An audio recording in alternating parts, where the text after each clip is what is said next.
আসসালামু আলাইকুম, কেমন আছেন সবাই? আশা করছি সবাই খুব ভালো আছেন।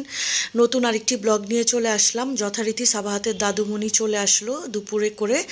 এরপরে ওনাকে সেদিন বলেছিলাম, মা যদি একটু ছোট মাছ পান, মলা ঢালা বা কাচকি, তাহলে আমার জন্য নিয়ে আসবেন। তো উনি কি করেছে, মলা ঢালাও এনেছে, সাথে ছোট মাছ যাবতীয় যা আছে সব নিয়ে হাজির হয়েছে। কই মাছ এনেছে, সাথে ট্যাংরা, পুঁটি, সরপুঁটি, এরপরে চিংড়ি মাছ এনেছে সাবাহাতের জন্য। এরপরে পাবদা, মানে উনি কিছু বাদ রাখেনি। ছোট মাছ বলতে যা বোঝায় উনি সব নিয়ে হাজির হয়েছে।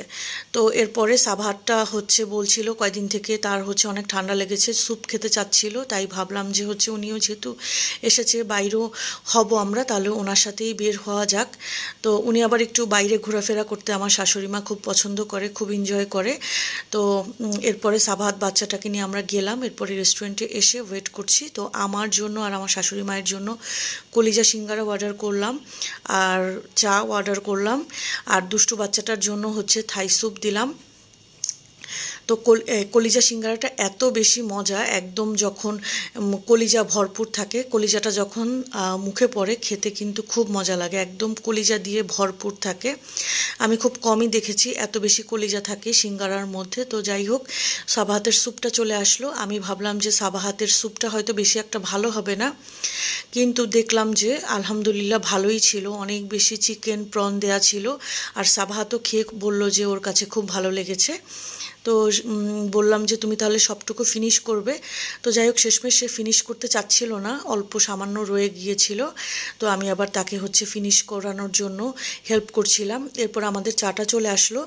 চাটা আসলো গরম গরম চা খেতে। আর চাটা এত বেশি ঘন ছিল, খেতে কিন্তু খুবই ভালো লেগেছে। এই যে সে শেষ করতে চাচ্ছিল না, কিন্তু আমি ধরে বেঁধে শেষ করিয়ে দিলাম, বললাম যে খাবার নষ্ট করতে হয় না। তো এই বাচ্চাটা আমার কথা শুনলো, মাশাল্লাহ। এরপরে পাশেই ওনাদের সুইটস আইটেম আছে, সেখানে গেলাম। সাবাত বাচ্চাটা আবার রসে ডোবা রসগোল্লা খেতে খুব পছন্দ করে। তো এখান থেকে রসগোল্লা নিব সাবাহাতের জন্য।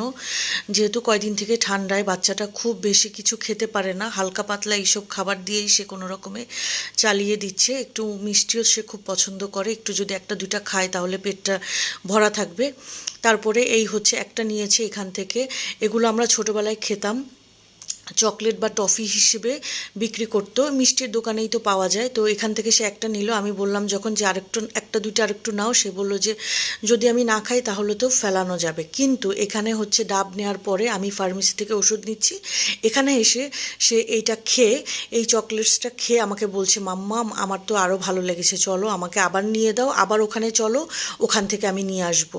তো আমি বললাম না বাপু, আমি আর যেতে পারবো না। তো যাই হোক, আসার সময় তার জন্য বার্গার এনেছি, আর ওখান থেকেই বার্গার নিয়েছিলাম পার্সেল। আর এই যে মিষ্টি, দু রকমের মিষ্টি নিয়েছিলাম, রসে ডুবা রসগোল্লা নিয়েছিলাম, আর নিয়েছি লাড্ডু, সাবাহাতের পছন্দের লাড্ডু, মতিচুরের লাড্ডু।